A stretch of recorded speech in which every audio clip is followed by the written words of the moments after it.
Hey everyone, welcome back to my YouTube channel. My name is Jenna Redfield, and today I have a very exciting video. So one of the reasons that I love Notion is the functionality that it can have for going on the internet. So unlike most project management tools, there's not a way to publish the content from that software to the internet, but Notion, you can.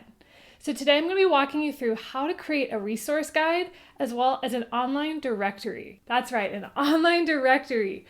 So let me give a little bit of a backstory. So I run a local organization where I have an online directory, and it has a bunch of businesses, and for years, I tried to figure out how to do that on the internet. I would have had to invest in an expensive directory software. So I started looking for some free ideas for softwares that could be published to the internet because I wasn't really making much from this directory. So it was more just for kind of helping the community. And I'm sure there's a lot of businesses out there that are looking for something similar. So I discovered Airtable. This was about 2 years ago. So I got into Airtable. What's cool about Airtable is you can embed it into websites. So I was able to use Airtable as my online directory embedded inside a Squarespace website. So that was, for a while what I used.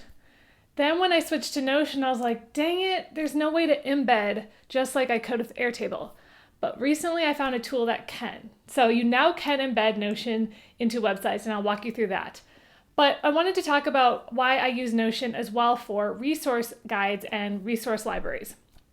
Now, I don't know about you, but if you've ever tried to get people to sign up for your email list or you're giving someone something, there's not always an easy way to do it. A lot of people use Google Drive, people use different ways to get those resources out. I found Notion to be amazing for this.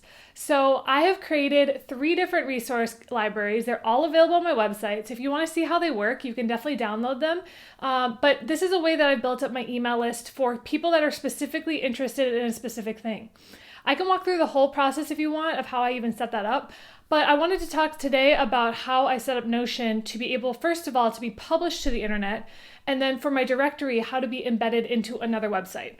I currently use FG Funnels, which is a funnel software, and I can embed using iframe and Notion a table, which is super cool. So let's move into Notion. I can walk you through how to create a resource library, different ways you can do that, and we can move into it. So also make sure to join my ADHD and Notion Facebook group, my Marketing and Notion Facebook group, and I'm going to be doing some more live videos there very soon. So hope you guys check that out. Okay, so here is an example of one of the directories that I have. It is a photo and video studio that's local to me. So if people wanted to find different things, there's ways that they can search and filter by city, lots of different ways to use this. So basically all I did was I made a basic gallery. And what you can do is you go up here and you click share, right? So this is something a lot of people don't realize you can do. So one part of this is actually people can submit a tally.so form to put their item in this database or this online directory. So they can actually fill out a form on Tally. I have connected Tally to Notion, and it will automatically populate this table and it will be live. So what you're going to do is you're going to copy this link to the web. Now this is the first step. So if I wanted to embed this directory inside of another website, that is the first step. So the second step is that you are going to go to this website called embednotion.com. Note that you cannot do linked databases on this. It has to be from the original site. I learned this. So you must have the original database page. So I've had to separate all my databases in order to use this tool. So I'm going to head to there. It's embednotion.com. So this is embednotion.com. It is a free tool. I am paying for I'm using the free one. Eventually I might upgrade, but I have multiple databases, so I just don't really want to pay $6 a month for all of them. So we'll see what happens. Basically all you do here is you paste your link. So I'm pasting that link I just created, and then you're going to click create embed for free. So what this will do is it will actually make this into an iframe. You'll see it right here. It will have the little logo down here, which is annoying. Anyways, so I'm going to click copy code.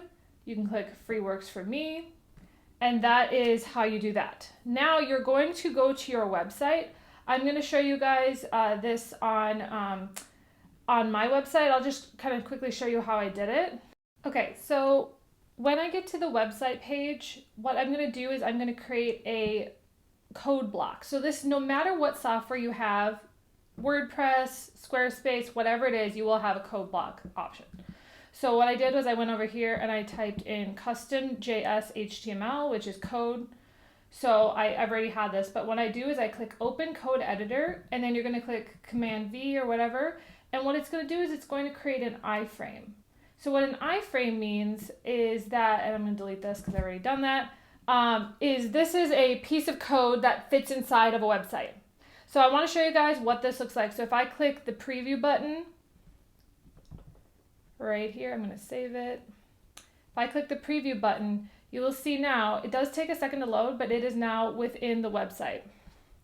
So now I have my available directory that is now hosted within a website. So this has a lot of different options. So if you're trying to host anything on a website using Notion, I use this over using something like SuperSo or any of those other hosts because I'm already paying for this software because it has funnels, it has all the things I need for my business. And so for me, as you can see, if I have my resources, I have just different libraries, and then I can edit them behind the scenes in Notion, and I believe it should update. If not, you can just copy and do the same thing over again. I haven't tested that. So I wanted to show you guys how to do that if that is something you're interested in doing.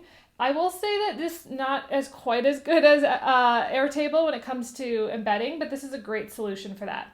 I also did want to talk about, when it comes to Notion, how to make a resource library as well, because I'm the kind of person where if I can edit the thing that I'm making behind the scenes, that would be so amazing. So I want to show you guys an example.